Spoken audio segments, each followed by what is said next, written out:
Hey, this is Steve in Dallas, Texas. It's Saturday morning, my friend, and you are listening to Light Talk. Hey, this is Ellen on the tropical island paradise of St. Bart's, and you are listening to Light Talk. And hello, this is Jacqui in St. George, Utah, and today we're going to discuss old inventory, researching grad programs, skills to master, lighting musical production numbers, and what happens when your production goes south. All on Light Talk. And this is David, coming to you from the beautiful Belmont Shore neighborhood of Long Beach, California. And if you don't already know, you are listening to Light Talk, and we are the Lumen Brothers and Sisters. That's right, Jacqui and Elsie. You're absolutely right. In harmony, by the way. I believe that was a third. Very good. Major third, not even a minor third.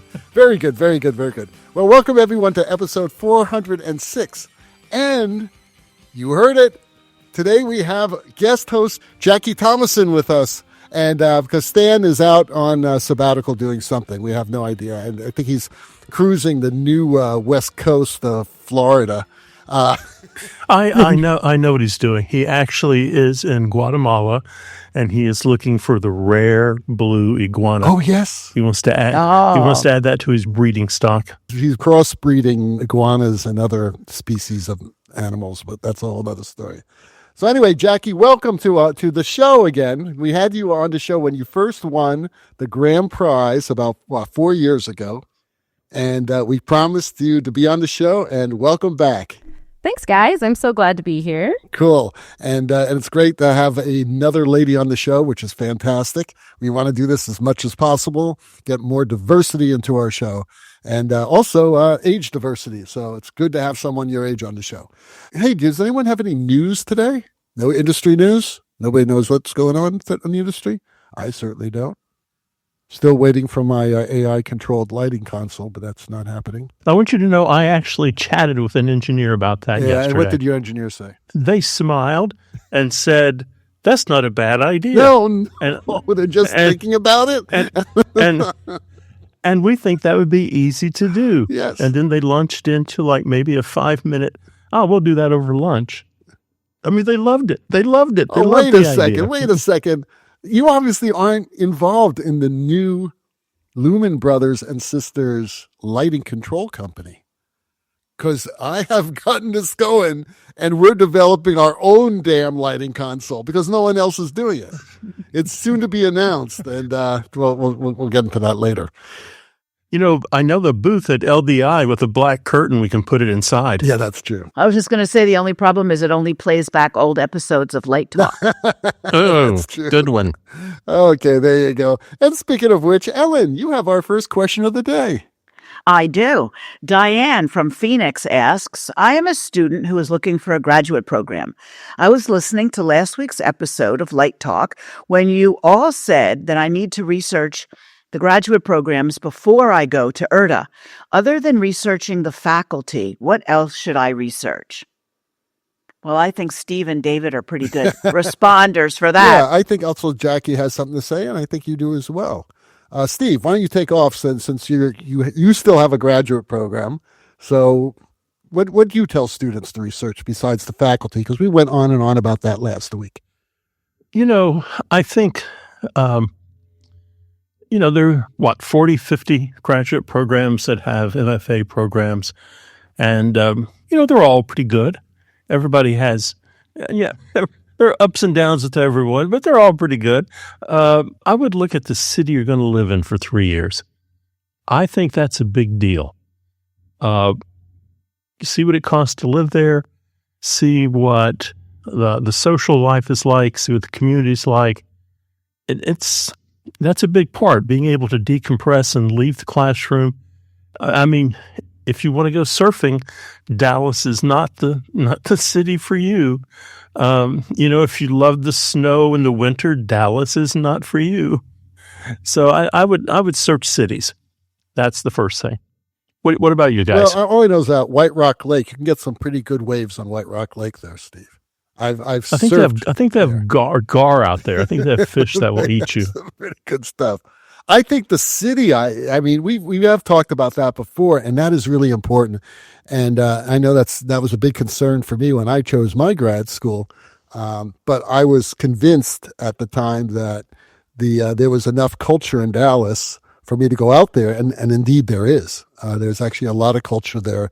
They have a terrific opera company. They've got great LORT companies there. They have Dallas Theater Center. They have a lot of theater going on in Dallas. The music scene is fantastic. So I was able to continue my music studies and all that.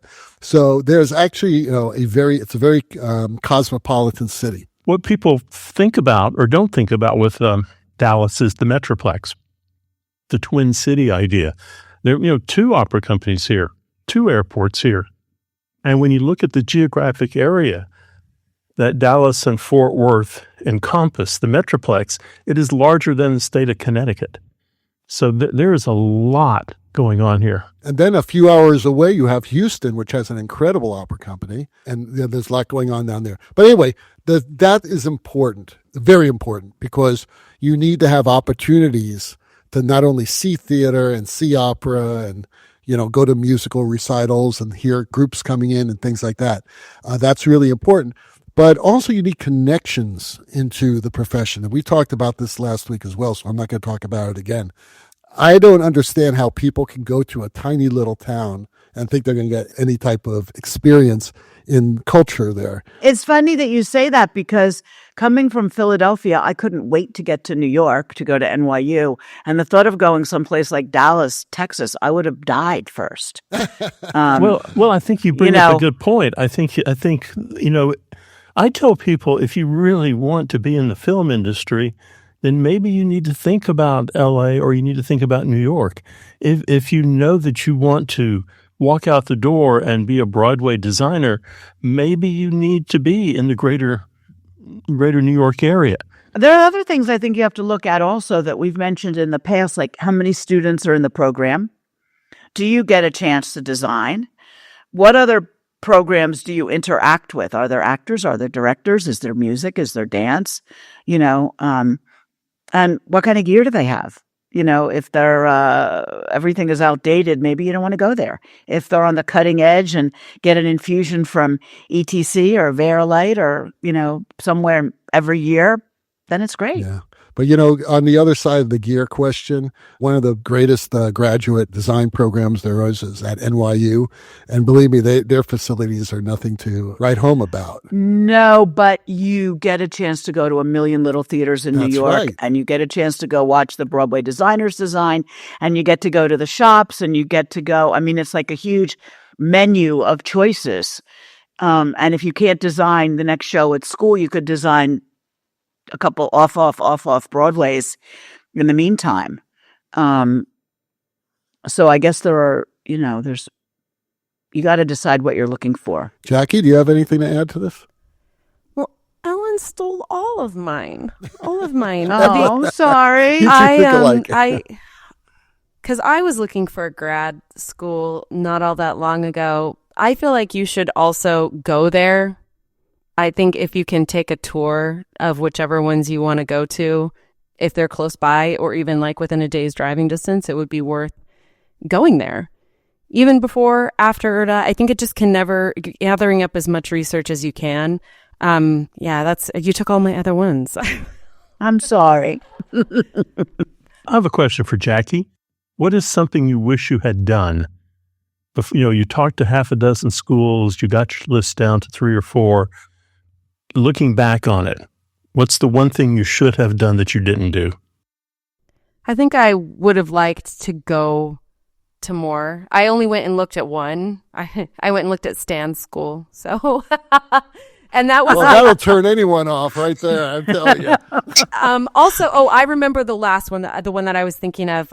You want to maybe find out how financially, what the finances are like. They offering assistantships? Do they have any other kind of arrangements that can help you pay for books, or do they include lodging? I mean, any one of those things might factor into what you're deciding. It's a big, big investment, 3 years worth of time. You're not going to be able to work anywhere else, most likely, that isn't, theater. You're trying to have a little extra income might be tough. So it's good to know what kind of financial contribution they might be able to make, if any.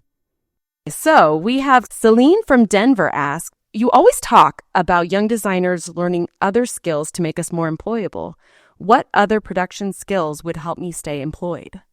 I have thoughts on this. So I went to school rather recently, and I found that it helped me take a little bit of everything. I took sound classes and scenic design classes and makeup classes and all the things. And the more that I knew, the more of an asset I was. I mean, I went to a theater and worked on a show where they didn't have a sound designer. And I said, well, I've done some of that. I know how to use Audition, and, I'll help you guys with that portion. So I was able to add that to my invoices and such things. And so I felt like that really helped me, having more knowledge going to school.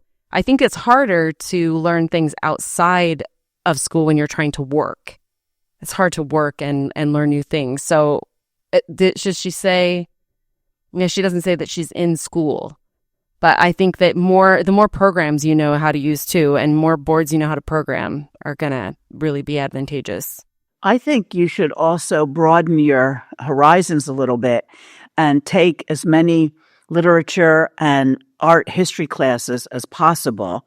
I've always felt like if you're the designer and the director says, oh, Jacqui, how about if we set this in 18th century Venice? Your mind should start working right away, and you shouldn't have to Google, what does 18th century Venice look like?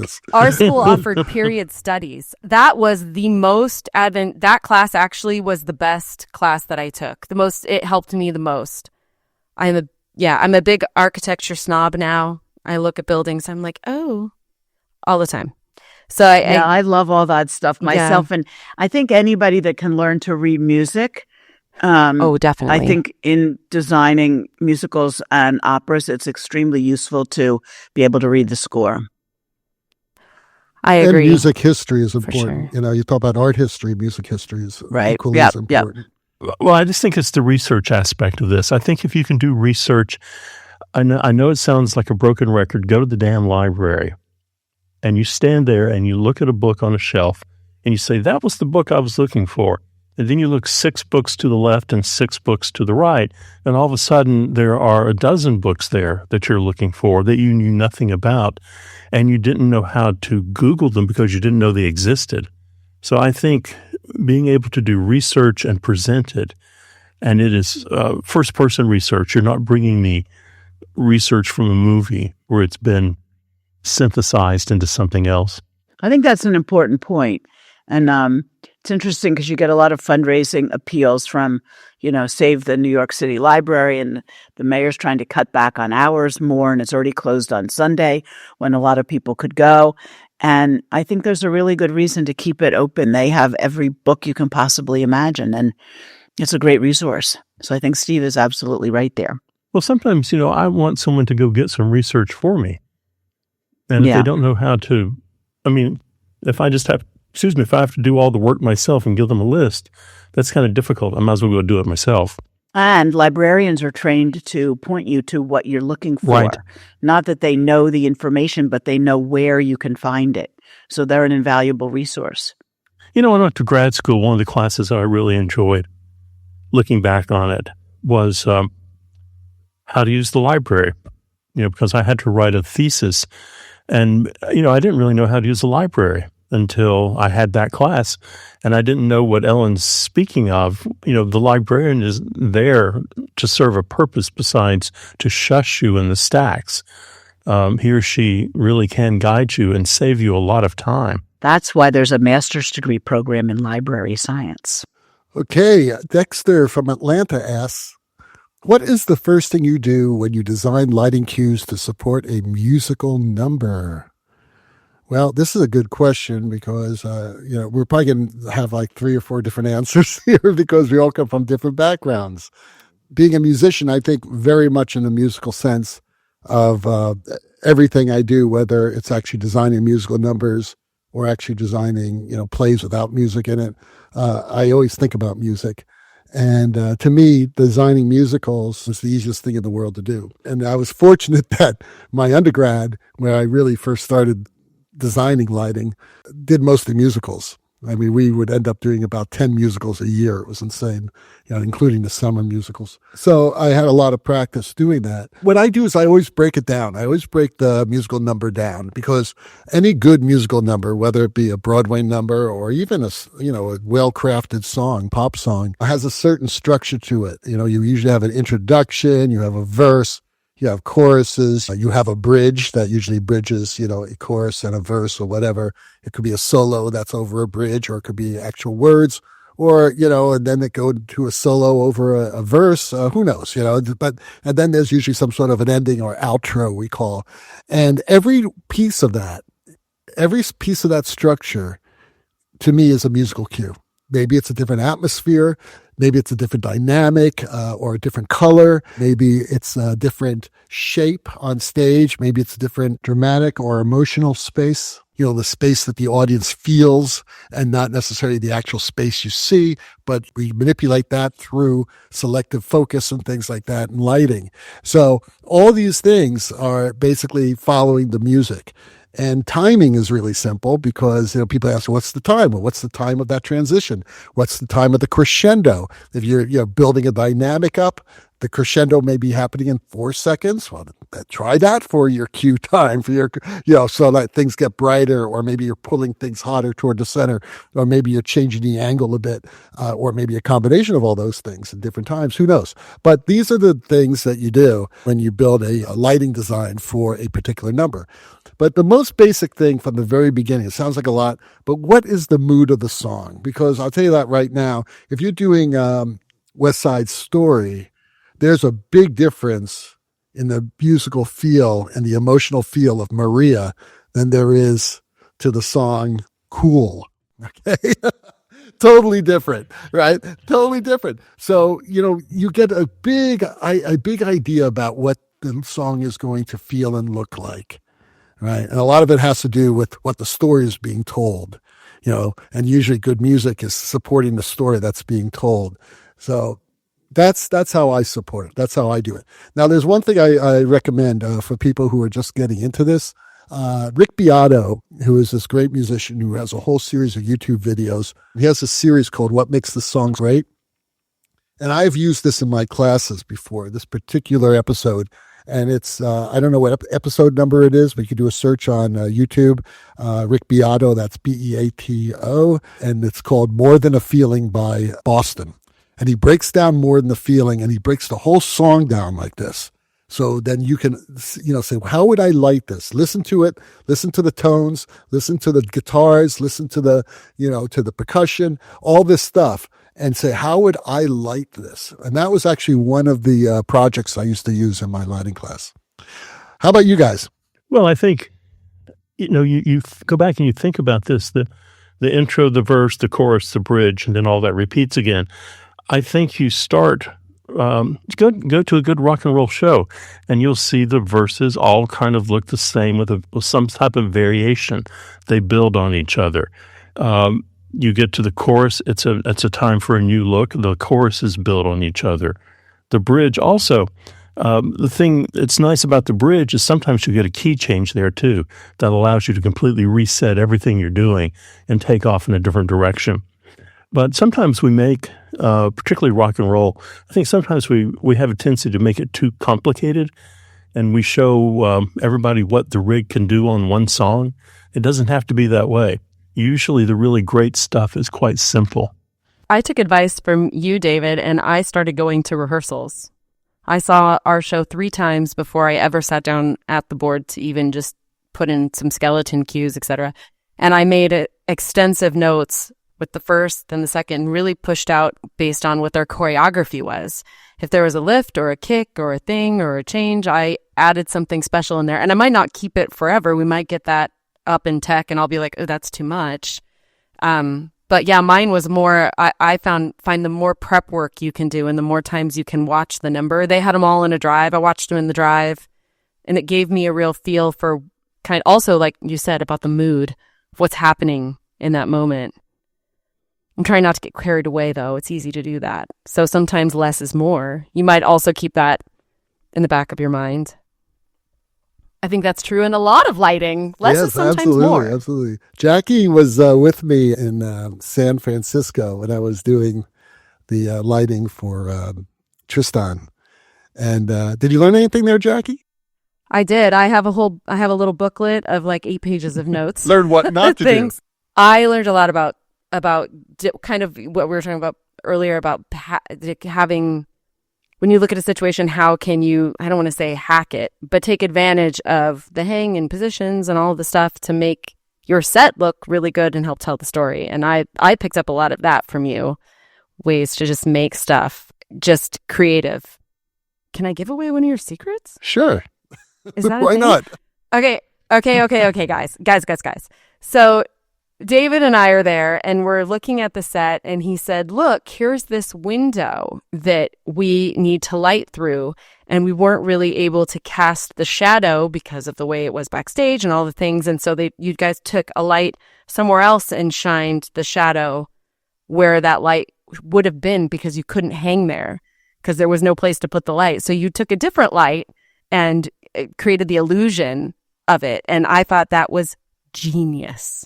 That was one of the things, when I walked away, I was like, ooh, that was a really good tool, is to just be able to take something and create a little, a little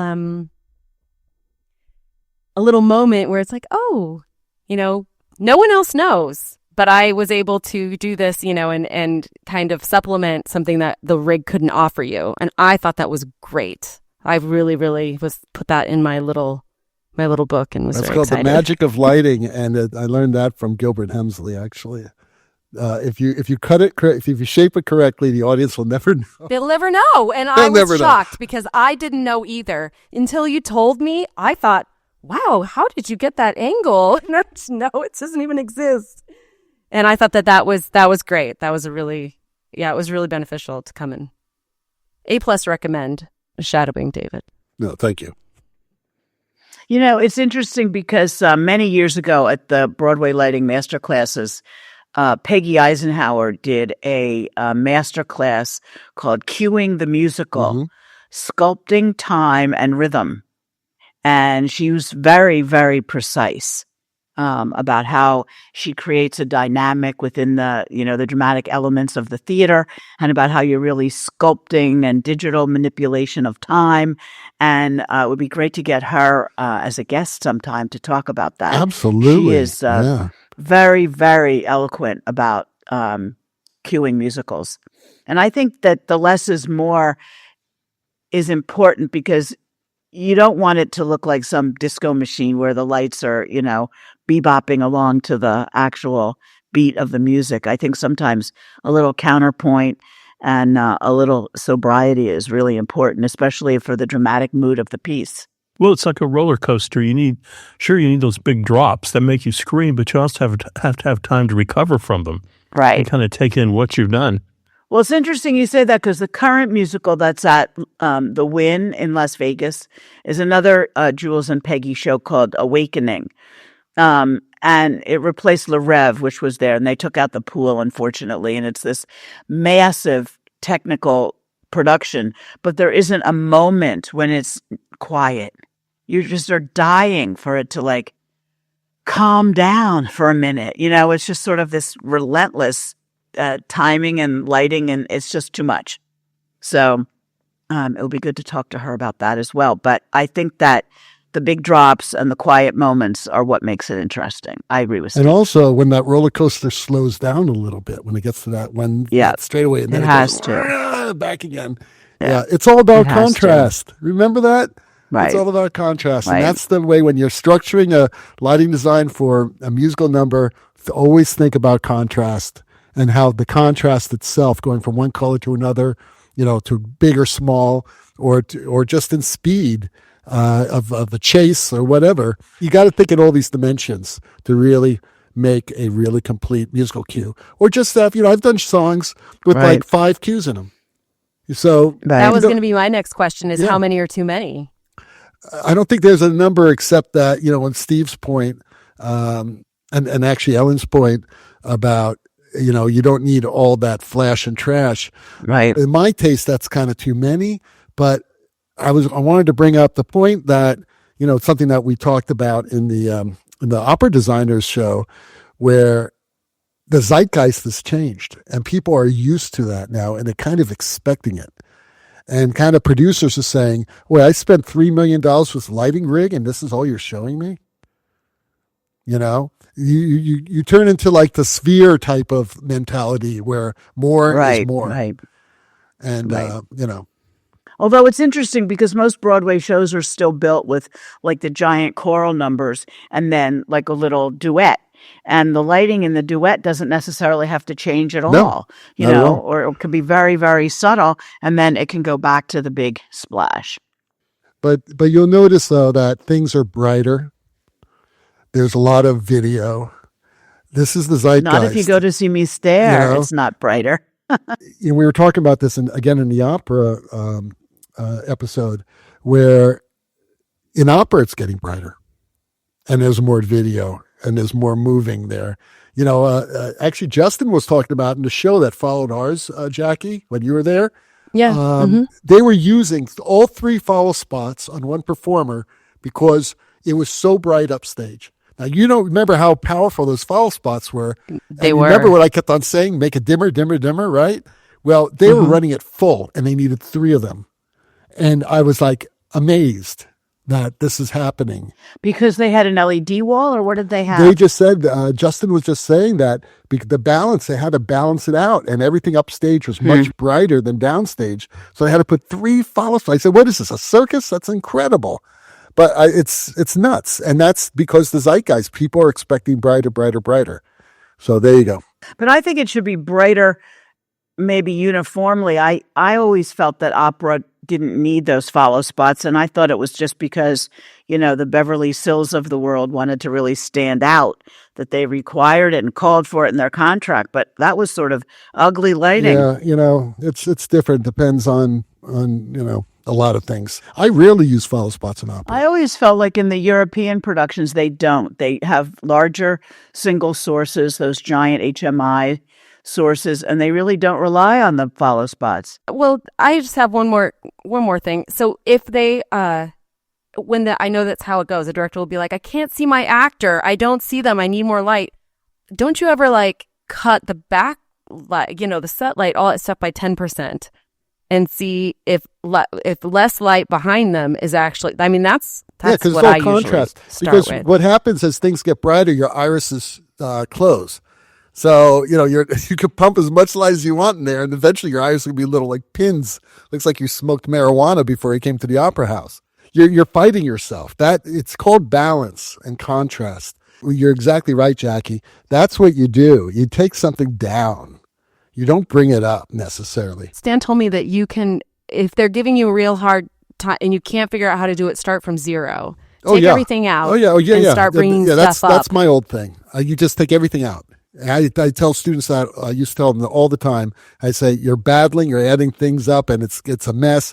Go to black. Now bring up the most important light and bring it to full. Now build from that, okay? You are listening to Light Talk with the Lumen Brothers and Sisters. And this week's Light Talk is sponsored by A public service announcement from Bring Back the 10 out of 12.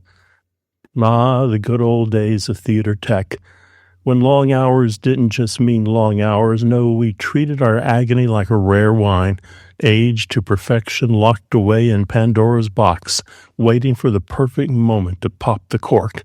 And where better to stage this symphony of suppressed tension than during the notorious 10 out of 12 rehearsal. But now, as we bid farewell to this time-honored tradition, one has to wonder, have we truly safeguarded our mental health by letting go, or have we robbed future generations of theater pros, college students, and dance recital crews of those epic showdowns that made the 10 out of 12 fun for everyone? Are we risking the very soul of American theater? Let's recap. You know the drill. Weeks of endless meetings, rehearsals that stretch longer than the director's just one more time. And the joy is, do the actors really need 30 minutes to get into costume? Until finally, the 10 out of 12 begins. It's chaos. It's unfiltered raw emotion. It's a powder keg ready to blow. Yes, the classic 10 out of 12, the infamous theater marathon, where the magic of the stage meets the limits of human patience. It's that time in the rehearsal process when exhaustion starts to set in. Tempers flare and every minor detail seems to take on the weight of the world. The long hours, the constant pressure to get things right, endless repetitions of the same lines, cues, or transitions are piled on top of the mounting stress from every department. My God, it's beautiful.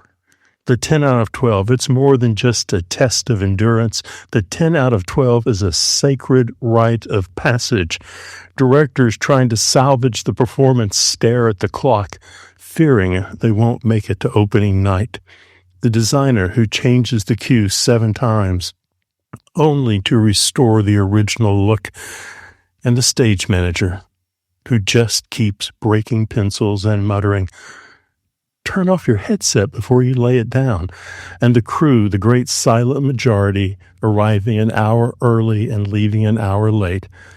The ones pushing through the 12 out of 14. Yes, the 10 out of 12 must be restored, because in the end, the show must go on. This has been a public service announcement from Bring Back the 10 out of 12. Is this tongue-in-cheek? Are you serious? I just want to clarify this before anybody, because I don't think the 10 out of 12 has even gone, to tell you the truth, in a lot of places. Okay? I mean, I'm more familiar with that 12 out of 14. That sounds more regular. Well, first of all, the 10 out of 12 is a fallacy, because 10 out of 12 only has to do with the actors and the actors and the stage managers. It's an equity rule. That doesn't mean that the poor lighting crew and stagehands and a lot of the stage managers and the lighting designer and the director and everyone else is not actually working 14 or 16 hours a day. Because, and think about it, we're doing notes for an hour to 2 hours after every rehearsal. Is that included in 10 out of 12s? I don't think so. So I don't know if it's ever going to change. Maybe it has in some places. Steve, has it changed at SMU? What do they say? Hell no? No, we don't. We do not do Jacqui, that. you work at a professional place. Do you guys still do 10 out of 12s? Yeah, we do. We do 2 10 out of 12s and then 2 8 out of 10s. And it's overwhelming. It really is. We are there so many hours in production, and yeah, the actors saunter in when it's time for them to come in. I'm like, yeah, you got here at 1. I've been here since 10. That's right. It's not a thing that's been released. In some of the community theaters in my town, we are only doing 4-hour rehearsals. We'll do all of Act 1, and then we'll do all of Act 2 the next day. We don't try to run the entire show the first tech through. We do 1 act at a time, and you find that people actually do better. You get more results in a shorter period of time if you try it. Because Act 2 gets it. Hey, we did Act 1 for 4 hours. Oh, would you guys like to start over and do the next act? This way, some of these like real community actors that are working full-time jobs can go home and relax and not put so much pressure on it. But no, in the industry, 10 out of 12 still a thing, for sure. Are we ready to go back to Light Talk? Well, the sound of those iguanas, ducks, and monkeys bouncing around the back of Stan's Cybertruck mean that once again it's time for Let's Talk About. And today's Let's Talk About is all about what happens when your production goes south. I'm just thinking about those monkeys in the Cybertruck. There's a day is coming that he can program that sucker and the iguana just crawls in and it takes him right to Stan. Speaking of Cybertrucks, well, don't take your Tesla anyplace cold. Did you see all those Teslas frozen in the charging lot out in Kansas? I did not, but that seemed like that happened last year too. Well, they're frozen and they're not charging. They're not charging. My favorite yesterday was some poor schmuck got in a self-driving cab to go to the airport. Yeah. And when he got into it, it just drove in circles in his parking lot. Well, at least And he couldn't. Oh, no. He was lucky. Another self-driving car ran into some kind of a robot that was crossing the street. And if they said it had been a person in a wheelchair, they would have been dead. We have robots at SMU that bring pizza to you. Yeah, we They have just robots. tootle down the I've seen the street. robots, and a lot of restaurants have robots that bring the food to you nowadays. Hotels had it during the pandemic. We ordered room service, and some Yes. little R2D2 brought it to your room. Exactly. What It's I awesome. like about our little robots is they're 6-wheeled creatures. So if you get in their way and startle them and they realize they're about to hit you, they rear up like a tarantula with 2 wheels in the air and 4 wheels on the ground. That's Boy, going awesome. to college is different from my day, let me tell you. I'm telling you. All right, enough about the robots. Let's talk about what happens when your production goes south. So this can happen at any time. We were actually talking about this before the show today, that the production can go south when the production manager calls you up and says, hey, do you want to do the show? And you find out what's the background to how you even got the call. So that could be a production going south. It could be, you could be in the middle of tech rehearsals and you're realizing, oh my God, this isn't going to work. And everybody's starting to realize that. And then everybody, of course, starts looking at you, the lighting designer. Or it's the dress rehearsal and they decide to put in 3 new songs. That's right. But that can happen and you just deal with that. And we can talk about that a bit too. But sometimes the production is going to go south. So it's to the point where you may want an escape plan. Well, I was thinking about an instance where our board just stopped working and we didn't have a working board and had to go to Vegas and rent one. And, I was thinking about it from the equipment perspective of oh, we don't have this, these lights just went out or we don't have replacement bulbs or whatever. But the board one, it's the board for me. It was so stressful. Did you have the data saved at least so you could just get a replacement and plug the data in? Yeah, I think they did okay. They had the information that they needed. They're working sort of, even if something had gone super wrong. I mean, you have backup files and things. You're saving every day, 5 seconds at a time. There was a time when that wasn't possible, way before your time. Steve and I remember It was that. called a piece of paper and a pencil. That's Yeah, right. that's what it That's right. You hope your assistant took good notes. That's right. They're taking good track sheets. What other instances, Steve, when the production has gone south on you? And how do you handle a situation like that? The couple times it's gone south is I do a lot of new plays, and the playwright is there. And again, I'm not saying this is a bad thing. I like having a playwright there. But, you've been lighting the hell out of something, and the playwright goes, well, I'm going to change those 10 pages of script. I'll have new pages tomorrow for you. So I don't know if that's going south, but it's definitely putting a speed bump in the way of getting to a first preview. Yeah, that's not going south. That's the part of the process, which is kind of exciting too, when stuff like that happens. Yeah.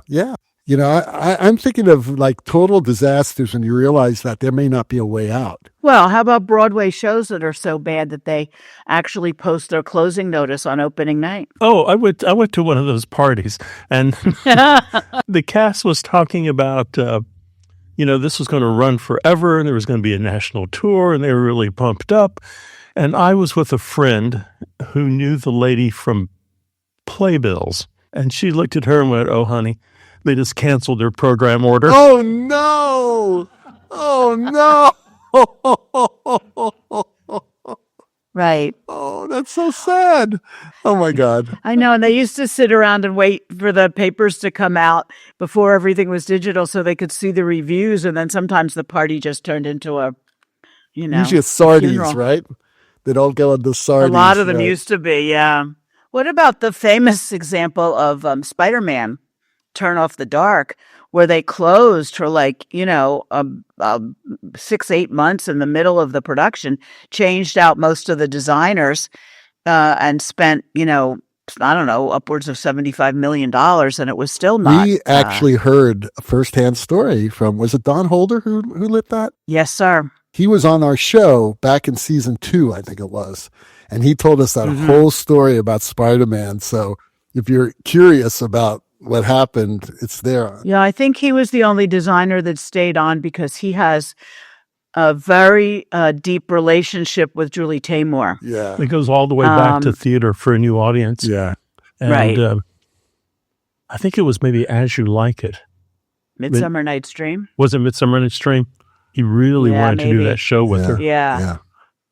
But Julian and Don have worked together for a long time, and obviously it culminated with The Lion King, which is still running after, 30 years. But unfortunately, Spider-Man did not follow in its tracks. He told us that it was the longest set of previews he's ever been. They said it was almost a year long that show was going on. It was insane. And he was doing other shows. He'd have to send his assistant or associate in to cover sometimes because he had to be elsewhere, do other shows. Crazy. Jonathan Deans was the first sound designer, and he did a session at the Broadway Sound Master Classes where he said, I'm not allowed to talk about Spider-Man, so I'm going to talk about Priscilla, Queen of the Desert. And he said one thing about Priscilla, and he said, now you want to know about Spider-Man? And he said there were like a zillion red flags flapping in the face the entire time and why he didn't see them. And he said one of the things, they put this 900-pound video wall in front of the speakers and then complained that the sound was muddy.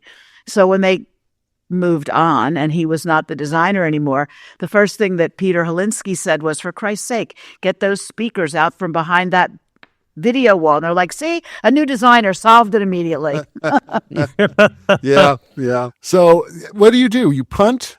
This gets back to your question, Jacqui, from the LDI show. What do you do? Yeah. What do you do? What do you do when anything? Yeah. I was thinking of more scenarios while you guys were all talking of when the actor gets hurt, when the director just flats out quits, when the rig just falls apart. Our theater is outside, so we have huge problems with cables. Our cable management is it's an ongoing 24-hour-a-day job over there with these poor guys. Which theater is that? At Tuacahn Amphitheater in Ivins, Utah. Oh, okay. Yeah, so we are all outside. Everything is outside all season long. We also have set pieces that will be a part of the show, and then they'll be like, oh, never mind, we're going to cut that. And then there'll be some kind of, lights hung special just to make that a possibility. And then all of a sudden it's like, oh, yeah, I guess we're not doing that now. And you have to rethink a bunch of things. Yeah, just a lot of the changes can happen. Well, I thought of a show that went south that burned from my memory. I did a runway show, and we rehearsed the hell out of that thing. It was for a major client. And there was a moment in the show where they took a break from fashion and they brought out dancers. And so the dancers did their little number, and they found that they needed a little bit more time for the wardrobe changes. So the dancers did 2 numbers. We teched that. We did the whole thing. Thought, okay, this is going to be all right. So we get to the show. Dancers come out and do their first number, and they scurry off stage. And we're standing by to go on the downbeat for the next dance number, and nothing happens. And we sat there for 10 or 15 seconds, and nothing still happens. And I buzz the stage manager, and I go, where are the dancers? And he says, oh, they're changing costume. Oh. How long's the costume change going to take? It shouldn't take more than 3 or 4 minutes. Just cover us. Just do something with the lights while we're changing costumes for the dancers backstage. So I looked at the board operator, and I said, I got nothing. And he went, I got you. And he put on some Prince song, and he linked that to the console and just had all the lights do Ellen's disco number to whatever. Let's Go Crazy. I think that was it. Let's Go Crazy. And that's funny. They just performed their own little show while they were backstage changing costume. That's funny. And nobody was the wiser. Well, no, we were all wiser. And I learned after that to ask things like, it's going to be a costume change here, or they're just going to go from one number into the next. That's like the old convention of, bringing in the curtain while there's a scene change or a costume change, and having some clown or jester or juggler or something come out and dancing amuse bear you while there's something going on backstage. And then you hear clunk, clunk. Well, okay, my best bit of advice, just to wrap this whole thing up, is do the best you can to save it, and to support people who are maybe in trouble. If it's a costume issue, try to make that costume look better. Or if you have a suggestion to the director who's maybe in the weeds by then, take them off to the side, when you have on a break and say, I think there's something that could be done here, especially if you're close friends with them. Or I have an idea. And the director will either say, oh, really? What is it? Please, what is it? Or, I don't want to hear your fucking idea. It's one of those two things going to happen. Rarely in the middle. It's going to be one of those two extremes. So there you go. So Steve has the last question of the day. Okay. From the unanswered question file of LDI 2024, why not keep old inventory? I think it can often solve a problem that LED cannot. I mean, this person was ashamed to put their name on the card. I mean, clearly this person has a garage filled full of useless crap and he can't get his Tesla in. Or maybe this is someone at a university who has the first lighting console used on a Pink Floyd concert. It's all covered in dust right now. We're in a closet, taking up space that could be used for that broken vintage 1972 follow spot that doesn't have any gel frames for the boomerang. No.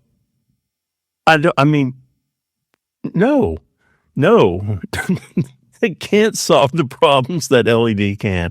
At some point, it's nice to move on and try new things. And I appreciate it. I appreciate that you have a workbox filled with 40-year-old spare parts for Morpheus color faders, and you don't even own the color faders anymore. I appreciate that. I'm the same way at times. But no, old inventory? No, move on. It's time for something new. How much useless crap did you keep at Long Beach, David? Well, I'm going to tell you. Oh, here's the truth. I'm going to tell you a story free right now. A real quick story. I had just had the opportunity of purchasing one of the original Mellotrons played by Mike Pinder in the Moody Blues. And the Mellotrons were made in 1963, and they're an extremely complex musical instrument. It was the very first sampler where it uses all these tapes, like 70 tapes that individually are pulled across a tape head when you push down a key to create sounds like orchestras and things like that, violins, all that stuff. And the guy who owned this one, Mellotron, who's a really sweet man, Frank, and he called me up. I said, I'm very interested in this. And he said, well, it's not really in playable condition, and I really don't have the time to fix it. But we did a FaceTime thing, and I'm watching, and he's showing me this thing, and it is just amazing. And just the historical significance of this machine is just amazing. But anyway, I decided not to purchase it, even though it was very fair price, because I do not have the capabilities of actually working on this giant analog thing. Okay, and you got to know your limitations.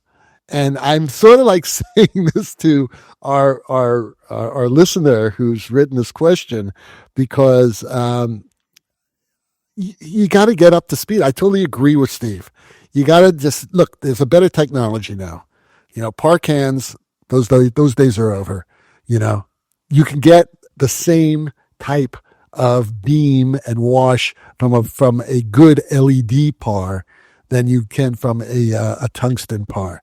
You may not get the right color, but it's getting better and getting better. So yeah, I agree with Steve. Join the 21st century. Jacqui, how about you? You still using ParCans? Well, I was just thinking about my university. We used to have a room upstairs by the booth. Every university had this room.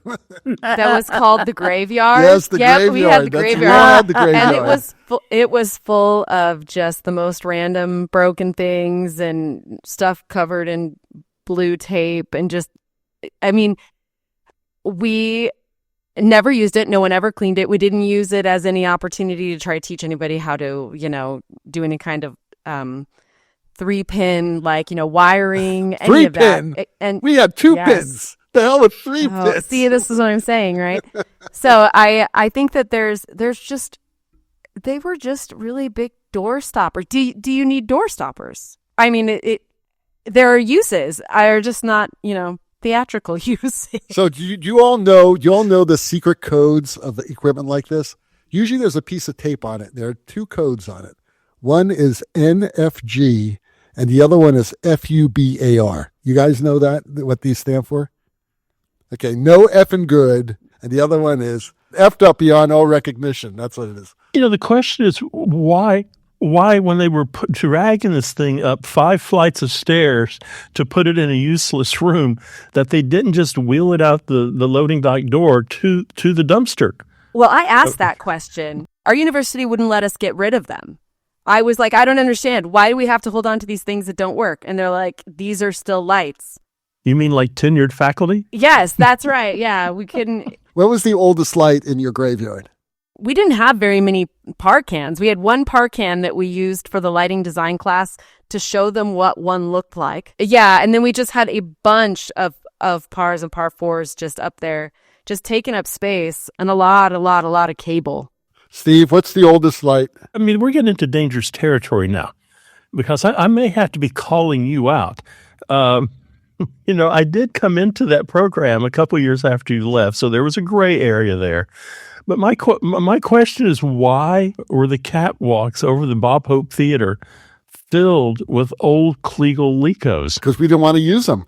By the way, those were 2-pin, and listen to this, their cables were made out of asbestos. Or fiberglass, the stuff that would burn into your skin. Question was, what's the oldest light?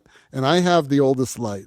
And that was a light that was called the Parellipsphere. Do you guys remember that? The Parellipsphere? Oh, I know the Parellipsphere. No, it's not even in the ballpark. I worked with crap at the Barter Theater because Rex Hardington and and Bob Porterfield.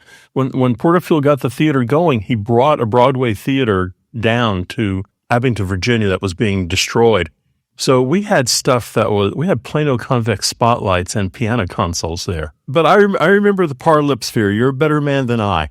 But if you walked into a theater and they had a Strand Galaxy and a room full of ParCans, could you light a show? Do the ParCans have lamps in them? They do. And gel frames and gels. Yes, of course you can. Of course you can. I think not too long ago, I was actually at some off-Broadway dance kind of a thing. And there were actually 2 dance trees on either side of the stage, and they had ParCans on them. Yeah, and they were probably beautiful. With gels. Yep. You see, I love ParCans. ParCans are great. Yeah. They're so pretty. But they're being maligned on this show today, actually. What are you going to do? All right, so listen. Right. First of all, we want to thank Jacqui for being with us today. Jacqui, thank you for filling in for Stan. He appreciates it. He won't thank you personally, by the way. He should. As a matter of fact, he should send you a check for at least $50. He should. You hear that, Stan? Yeah. Or at least another stuffed iguana. Well, the rocking sounds of the Luminoids tell us that once again you've spent another morning listening to Light Talk. You can hear our show on just about every podcast site out there. Check out our website at lighttalk.org and be sure to follow us on Facebook. And subscribe to our podcast. That way you will not miss a second of Light Talk insanity. No guarantee is offered regarding the accuracy of any statements or opinions made on this podcast. But if you do decide to litigate, the Snoop Group with the legal team of Watson, Leitner, and Beam will defend us until our retirement funds are depleted. Light Talk is written and produced by the Lumen Brothers and Sisters, coming to you from St. Bart's, Long Beach, St. George, and the Lone Star State. And be sure to join us next week when we talk about more lighting shenanigans and serve you more of our casserole of nonsense. Light Talk, broadcasting questionable lumen knowledge and humor around the world. So see you all next Saturday morning. Bye-bye from Light Talk. Bye. Bye-bye. Bye-bye, everyone.